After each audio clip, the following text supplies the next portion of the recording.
امیر جماعت اسلامی حافظ نعیم الرحمان نے 5 اگست کو یوم حقوق کشمیر اور فلسطین منانے کا اعلان کر دیا ہے۔ کہا کہ مودی اور اسرائیلی فلسطینیوں کی نسل کشی پر عمل پیرا ہیں۔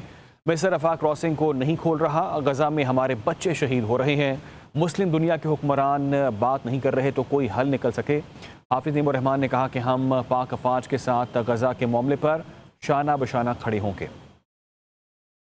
5 اگست پہ جو ایک طرف اسرائیل اور دوسری طرف مودی سرکار انڈیا کی، یہ دونوں ایک ہی طریقے سے کام کرتے ہیں۔ جس کو جتنا موقع ملتا ہے وہ اتنا قتل عام کرتا ہے، نسل کشی کرتا ہے۔ کشمیریوں کی نسل کشی مودی کر رہا ہے۔ غزہ کی جو صورتحال ہے وہ بہت بھیانک ہے اور ایک انسانی المیہ ہے جو وہاں موجود ہے۔ میں مسلم حکمرانوں سے پوچھتا ہوں کہ کیا وہ اپنے بچوں کے لیے یہ گوارا کر سکتے ہیں کہ ان کے بچے ان کے آنکھوں کے سامنے مر رہے ہوں، کہ ان کو پانی نہ مل رہا ہو اور ان کو کھانا نہ مل رہا ہو۔ غیر مسلم لوگوں کی ایک بڑی تعداد ان کو سپورٹ کر رہی ہے، لیکن بدقسمتی سے مسلم دنیا میں ایک سناٹا نظر آتا ہے۔ لیکن ابھی تک مصر نے رفح کراسنگ کو نہیں کھول رہا ہے۔ خوف کھانے والے یہ لوگ ہیں امریکہ سے، غلام بن کر یہ سارے مسلم حکمران ٹرمپ کی طرف دیکھتے ہیں۔ اس لیے ہمارا یہ فرض بنتا ہے کہ ہم آواز بلند کریں، ورنہ اللہ کے ہمیں جواب دینا پڑے گا۔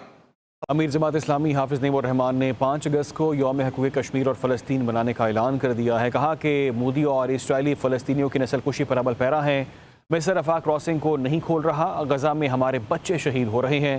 مسلم دنیا کے حکمران بات نہیں کر رہے تو کوئی حل نکل سکے۔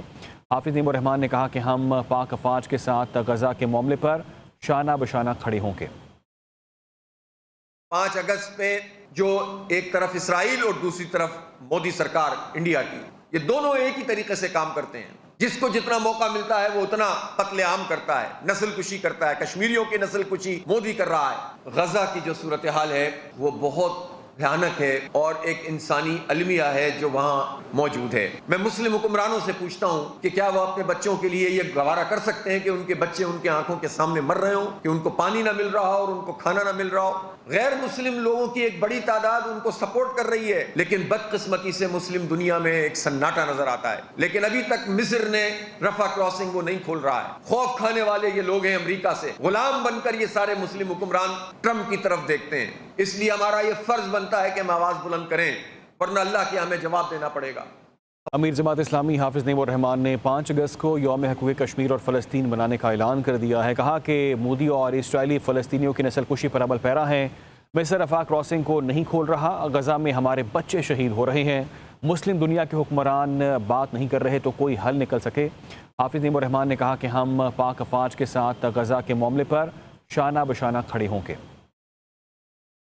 5 اگست پہ جو ایک طرف اسرائیل اور دوسری طرف مودی سرکار انڈیا کی، یہ دونوں ایک ہی طریقے سے کام کرتے ہیں۔ جس کو جتنا موقع ملتا ہے وہ اتنا قتل عام کرتا ہے، نسل کشی کرتا ہے۔ کشمیریوں کی نسل کشی مودی کر رہا ہے۔ غزہ کی جو صورتحال ہے وہ بہت بھیانک ہے اور ایک انسانی المیہ ہے جو وہاں موجود ہے۔ میں مسلم حکمرانوں سے پوچھتا ہوں کہ کیا وہ اپنے بچوں کے لیے یہ گوارا کر سکتے ہیں کہ ان کے بچے ان کے آنکھوں کے سامنے مر رہے ہوں، کہ ان کو پانی نہ مل رہا ہو اور ان کو کھانا نہ مل رہا ہو۔ غیر مسلم لوگوں کی ایک بڑی تعداد ان کو سپورٹ کر رہی ہے، لیکن بدقسمتی سے مسلم دنیا میں ایک سناٹا نظر آتا ہے۔ لیکن ابھی تک مصر نے رفح کراسنگ کو نہیں کھول رہا ہے۔ خوف کھانے والے یہ لوگ ہیں امریکہ سے، غلام بن کر یہ سارے مسلم حکمران ٹرمپ کی طرف دیکھتے ہیں۔ اس لیے ہمارا یہ فرض بنتا ہے کہ ہم آواز بلند کریں، ورنہ اللہ کے ہمیں جواب دینا پڑے گا۔